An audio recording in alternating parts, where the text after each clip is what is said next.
Put your hand up if you enjoy receiving gifts. It's a few. In fact, I think most people in the room. Okay, put your hand up if you enjoy giving gifts. Almost as many, which is wonderful. Because if you have the same number of people enjoying giving gifts or receiving gifts, we're all quids in, aren't we? We all get a gift. Isn't that wonderful? Now, who here's heard of the 5 love languages?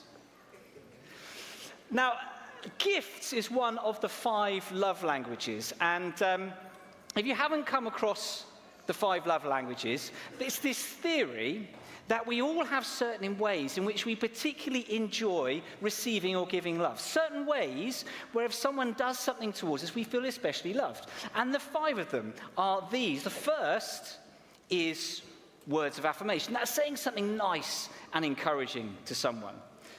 The second is physical touch. That's a hug or holding hands or just that sense of warm physical embrace. Third is quality time. That's spending focused and quality time with an individual. There's acts of service, doing something nice for someone. And finally, gifts, giving and receiving gifts.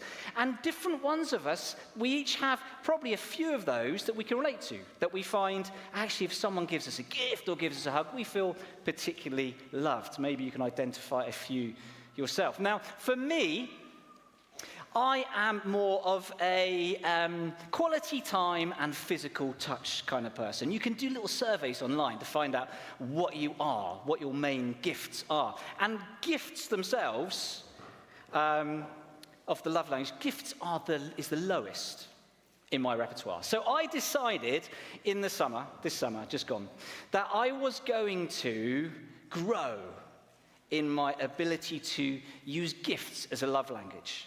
And I was going to give my family a wonderful gift of an entirely new me. So I've been noticing, I don't know if you have, after the last 2 or 3 years, moustaches have been making a bit of a comeback. On TV, in the movies, and particularly amongst online podcasters. You notice that? And so I had been observing this, and I'd also got to know Jeremy, who was the first video. And you have to recognize, do you not, that Jeremy has a very fine moustache. And he is really channeling those 80s icons like Burt Reynolds and a few others, and also more modern stars like Benson Boone with that wonderful moustache. So one evening, it was the night before we were going on a 2-week holiday, I made my way quietly upstairs without telling the family, and I got to work. I got to work removing my beard so that all that was left was a luxuriant moustache. And I thought, this is going to be brilliant. I'm going to look like Burt Reynolds, Benson Boone, or Jeremy. Doesn't really matter which one. It's going to be wonderful either way. The trouble was, I realized, that in order for the moustache to work, you need to have a jawline. And after 10 years of beard, my jawline had disappeared. However, I was fully committed by now and undeterred, so I made my way downstairs to give my family the gift of this completely new, mustachioed, handsome me. And as I walked down the stairs, I had images of what it was going to be like when I walked into the kitchen where I knew my family were. I imagined Sarah turning around with a look of joyous surprise on her face. As suddenly she saw me with wonderful new eyes, like the first time we'd ever met, and it instantly rekindled all the romance of our youth. And then my 2 daughters, I imagine, just looking up at me in wonder and saying, "Dad, you're so handsome." The reality, as you can imagine, was slightly different. I walked in through the kitchen door. Sarah turned around, took one look at me, screamed in horror, and ran into the garden. Closely followed by Bethan, my youngest daughter, who ran out after her. And refused to come back in. She wouldn't look at me, and she told me there and then I had ruined her holiday. And our holiday hadn't even begun. All the while, Emily, my elder daughter, remained in the kitchen in absolute hysterics, unable to do anything but just stare at me. So unfortunately, my wonderful gift that I'd chosen to give to my family of the all new and completely new me wasn't actually, sadly, what they wanted. And I don't know if you've ever been in the position where you've been given a gift that you don't particularly want. It can be slightly awkward, can't it? You want to show that you're grateful, and yet you don't really want this thing. You're not that interested. But sometimes, when you're given a gift that you don't particularly want, over time, you come to discover that that gift is actually something really valuable, something that you're really grateful for having. Now, I had a situation like this quite a few years ago. I moved on from a job, and as a leaving gift, people clubbed together and they bought me a laptop. Now, it was a really generous gift. This was back in the days before most people had laptops, and so they gave me this laptop. I had a desktop at home. I didn't particularly want a laptop. I was grateful for their generosity, but I didn't really want the gift. And there's a little bit of me that was just slightly disappointed.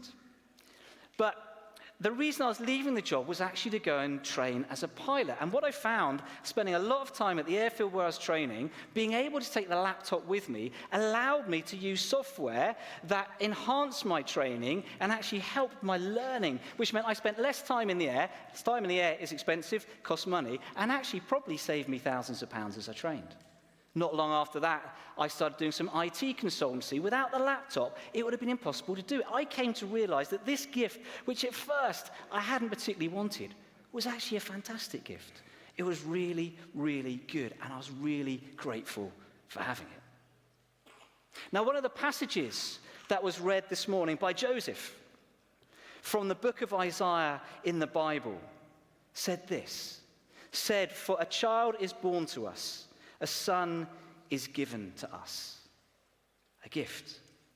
There's a carol, we haven't sung it tonight, there's the carol, "O Little Town of Bethlehem." And there's a line in it that says this, talking about Jesus, how silently, the wondrous gift is given." Christmas is a celebration of the greatest gift that anyone has ever been given. It's God himself taking on human form in Jesus, coming as a baby to live among us. At Christmas, we focus on the baby, but we know that Jesus went on to live another 33 years, the most remarkable life that anyone has ever lived. But for many people at Christmas, Jesus is a gift that they're not that interested in and possibly don't want. And yet there are many people in this room here tonight, and we've heard the stories of 4 of them on the screen tonight, who have discovered that Jesus really is the greatest gift that we could ever possibly receive. As we heard from Jeremy and Eddie and Andy and Claire, Jesus brings hope and meaning and purpose, the deepest peace and the sense of being loved, as well as introducing us to a wonderful new family, the church. But why is Jesus the greatest gift? Well, firstly, because of his teaching. We live in a world that is full of competing ideas, ideologies, all sorts of different ways that people are trying to work out the world and trying to make it a better place. We've got the competing ideas, we've got the left, we've got the right politically, we've got progressive and conservative, we've got liberalism and socialism and capitalism and feminism and environmentalism and hedonism, and the list goes on. There's so much noise, and yet so little peace, and very little genuine wisdom. And yet the teachings of Jesus are remarkable for their wisdom. Just take the Sermon on the Mount, for example, which has inspired world changers like Gandhi and Martin Luther King and Nelson Mandela. Increasingly, there are many people who would never call themselves Christians, who are rediscovering that many of the very foundational values of our society are actually based and come from the teachings of Jesus. Ideas such as human rights, care for those who are less fortunate than ourselves, charity, all come from Jesus' teaching. My family personally has been deeply impacted by those teachings. My grandfather and my granddad, when he was 5, his dad passed away very suddenly. And his mum, unable to cope, abandoned him. A 5-year-old lost his dad, abandoned by his mum. But there was an orphanage in Bristol that took him in, that cared for him, that educated him, that looked after him, and provided for him in remarkable ways. That orphanage was founded by a man called George Muller.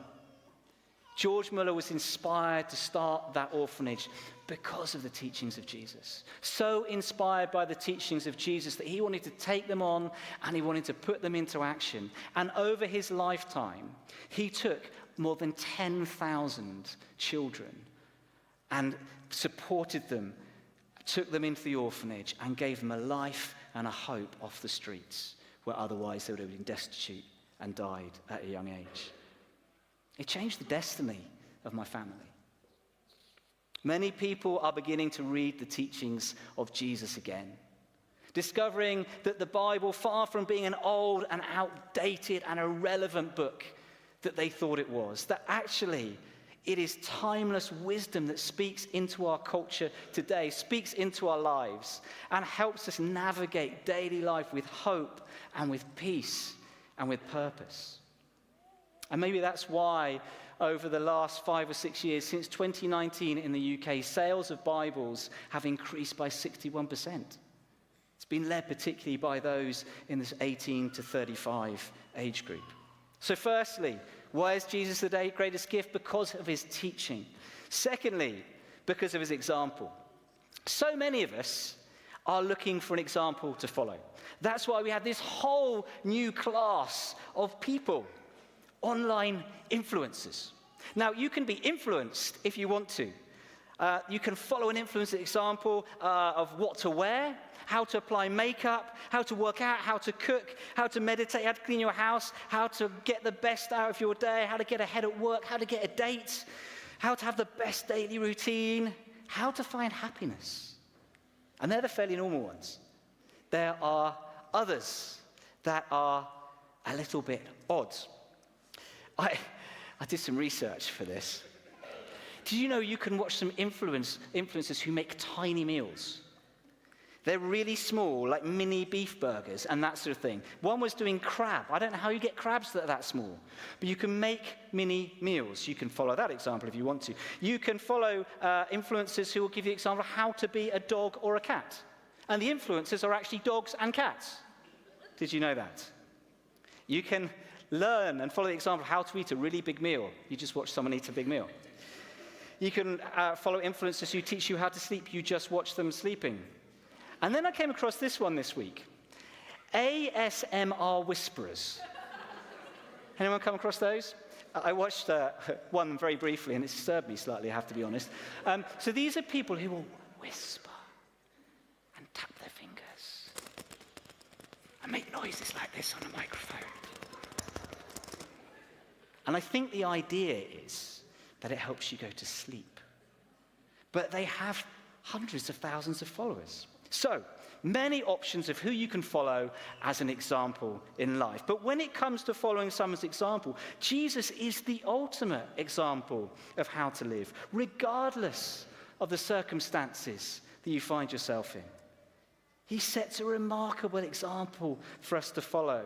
His generosity, his compassion, his courage, the peace with which he walks through challenging circumstances, the way he deals with difficult people, his healthy rhythm of living, his spiritual connectedness to God and to people, his integrity, and how he handled disappointment and suffering.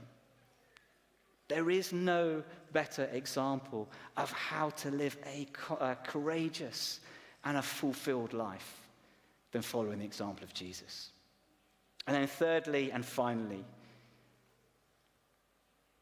the greatest gift of Jesus, there is his death and resurrection, which is the ultimate gift to us.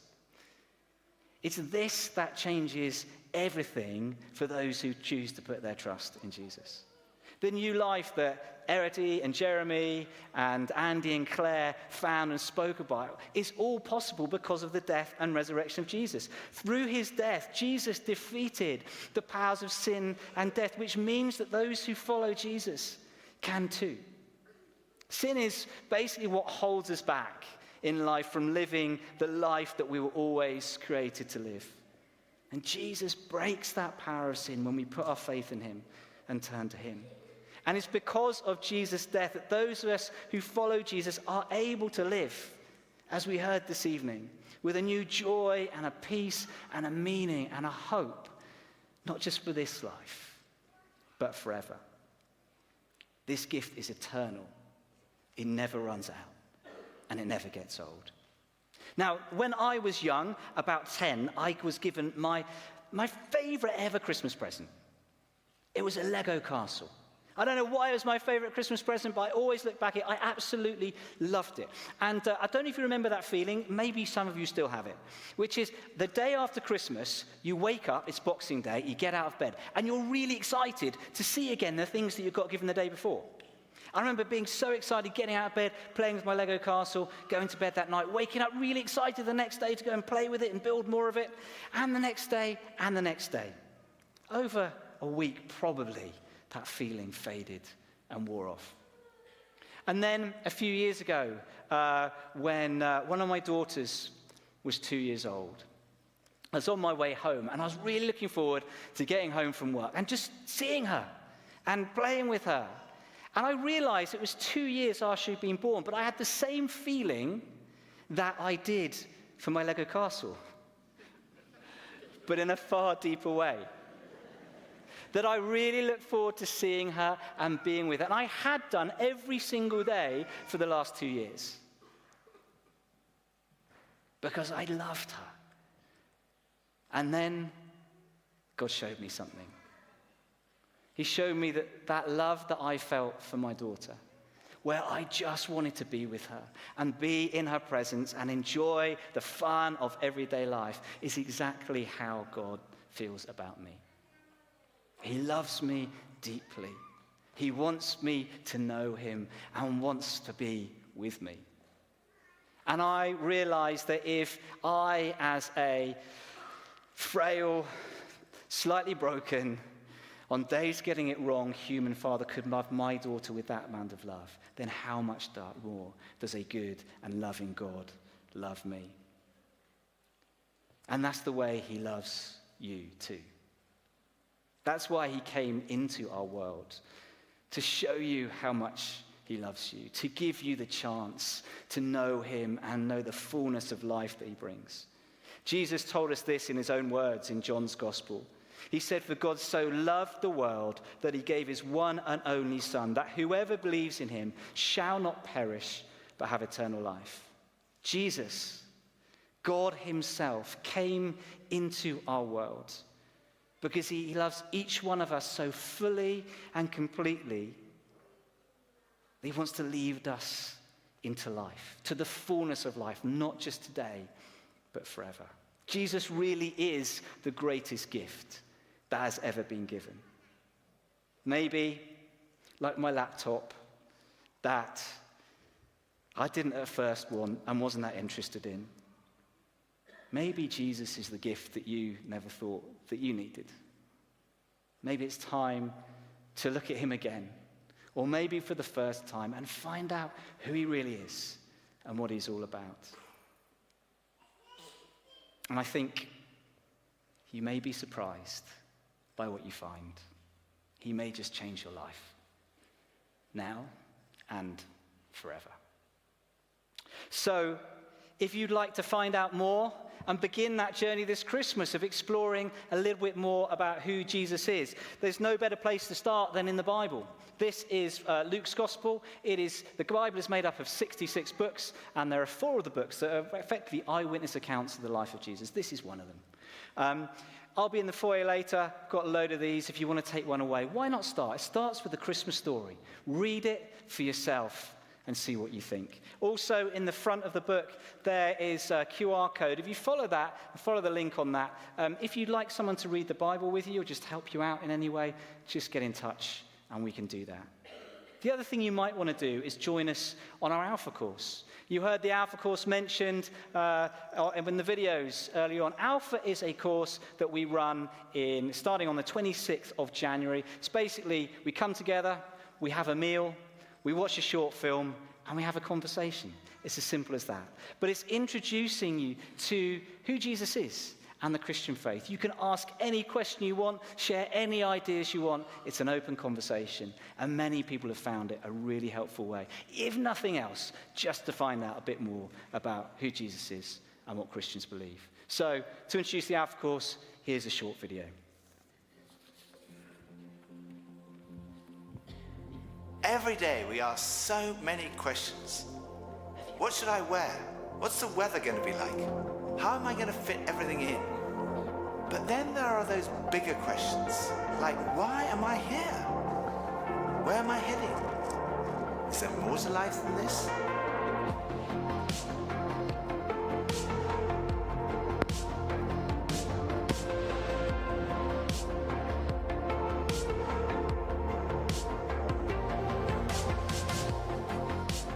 I had arrived at an answer to the most important issue that we humans ever deal with. Is there a God? And I had arrived there without ever really looking at the evidence. And I was supposed to be a scientist.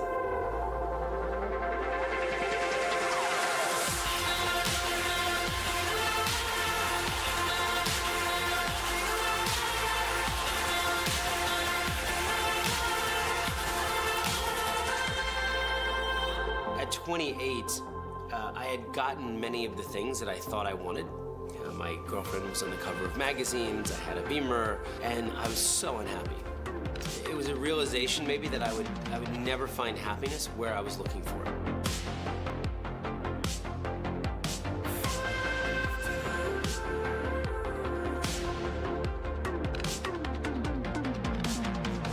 I think for so many years, I always just strived to be strong in myself. All I needed was me and my buddies and, we'd be like invincible. But the truth is, none of us are.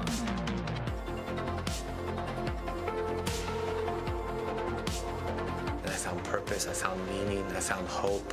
God took something so broken and made it a beautiful art piece.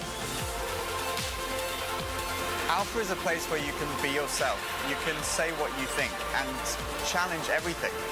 No question is too complex or too simple. And what your point of view is as important as anyone else's. We are going on a journey together, an adventure to explore the questions of life, faith, and meaning.